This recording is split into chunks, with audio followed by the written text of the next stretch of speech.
महाराष्ट्राची अवस्था बघितली तर आता दुर्दैवाने देशाचं ड्रग कॅपिटल व्हायला लागले का अशी अवस्था महाराष्ट्राची। या विषयावर सभापतीमध्ये मागच्या वेळी देखील चर्चा झाली। मुख्यमंत्री महोदयांनी एनडीपीएस ऍक्ट मध्ये बदल करून पजेशनची जो कायदा आहे तो बदलायचा प्रयत्न करणार म्हणून त्या ठिकाणी सांगितलं। म्हणजे आज पजेशनची जी रिक्वायरमेंट आहे किंवा एवढं सापडल्यानंतर आपण त्या ठिकाणी कारवाई करतो तो बदलणार म्हणून सांगितलं। एनटीएफ बदल मागच्या वेळी मुख्यमंत्री महोदयांनी सांगितलं।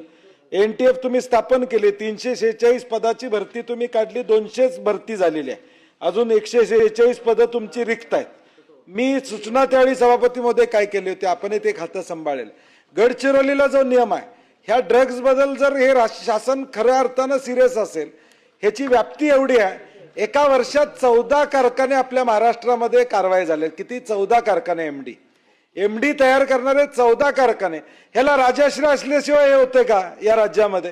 राजाश्रय असणार म्हणून झालेला आहे। 14 ठाणे असू दे, पालघर असू दे, नवी मुंबई असू दे, सातारा असू दे किंवा या ठिकाणी सांगली असू दे, रायगड असू दे, या सगळ्या जिल्ह्यामध्ये सभापती मध्ये 14 एमडी करणारे कारखाने या ठिकाणी झाले। मग हे होईपर्यंत पोलीस खातं काय करते?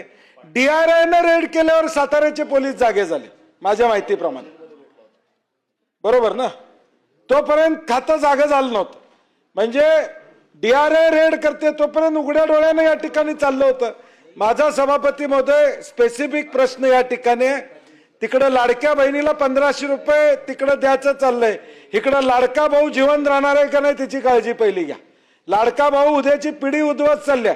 आमच्या कोल्हापूरमध्ये परवा आंबेवाडीमध्ये एका सरपंचाचं तलवार घेऊन तक्रार केली, ड्रग्ज पितात म्हणून तक्रार केली, म्हणून त्या ठिकाणी तलवार घेऊन लोक मारायला गेले ड्रगिस्ट। म्हणजे एवढी अवस्था वाईट या ठिकाणी झालेली आहे। आणि म्हणून शासनानं फक्त एनटीएफ करून उपयोग नाही, त्याला मी म्हटलं तसं गडचिरोलीला नियम आहे सभापती महोदय, जिल्हा पोलीस प्रमुख तिथले जबाबदारी घेतल्यानंतर त्याला 40 पोस्टिंगचा अधिकार आहे, त्याला 40 पोस्टिंग ते करा, मग कारवाई या ठिकाणी होतील, अधिकारी देखील स्वतःहून जातील। 346 मध्ये 200 भरलेले आहेत तुम्ही, 146 त्या ठिकाणी रिक्त आहेत पोस्ट यामध्ये। ह्याला खरं बळ द्यायचं असेल, मी कौतुक आहे या एनटीएफचं, कारण की ते झाल्यावर जवळजवळ माझ्या माहितीप्रमाणे 800-900 कोटी रुपयाचे ड्रग्ज जप्त केलेत, माझी आकडेवारी बरोबर असेल तर। म्हणजे त्यांची कारवाई चांगली झाली आहे, परंतु जोपर्यंत तुम्ही त्यांना बळ देणार नाही, त्यांना लागणारा रिसोर्सेस हा महाराष्ट्रातल्या पोलीस स्टेशन मधून तुम्ही देणार नाही, तोपर्यंत हा मिनान्स या ठिकाणी संपणार नाही।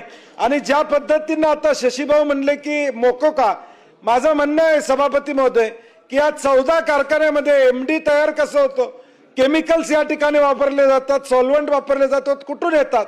तर माझी स्पेसिफिक मागणी या मागला आहे, तुम्ही कारखान्यावर कारवाई केली, त्यांना केमिकल सप्लाय करणाऱ्यांच्यावर मोकोका लावा, त्याशिवाय हा सप्लाय बंद होणार नाही। जोपर्यंत तुम्ही सप्लाय तोडत नाही तोपर्यंत ही कारवाई या ठिकाणी थांबणार नाही।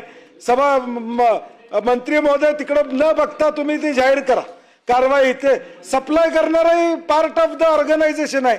मोकोको आम्ही कुणाला लावतो? जॉईंट ज्यावेळी क्राईम केला जातो तर मग तो केमिकल सप्लायर तुम्ही आहे ना। 14 कारखाने जर सभापती महोदय या राज्यामध्ये सापडत असेल तर हे राजाश्रय असल्याशिवाय या ठिकाणी होणार नाही। आणि शासनाने पुढची पिढी वाचवायचं असेल तर या ठिकाणी सिरियसली हा विषय घ्यावा अशी आमची विनंती असणार।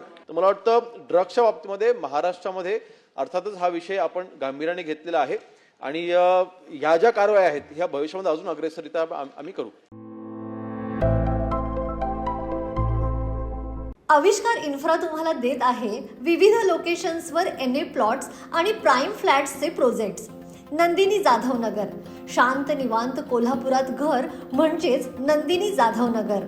मल्हार रामगिरी, तुमच्या स्वप्नातील बंगल्याची पहिली पायरी। मल्हार रामगिरी हातकणंगले। पॅनोरमा हिल्स आंबा, सह्याद्रीच्या कुशीत निसर्गाच्या सानिध्यात तुमचं स्वतःचं फार्म हाऊस। पद्मविरा सिटी जयसिंगपूर, एक आधुनिक लाईफस्टाईल देणारा 1 and 2 BHK होम्सचा प्रोजेक्ट।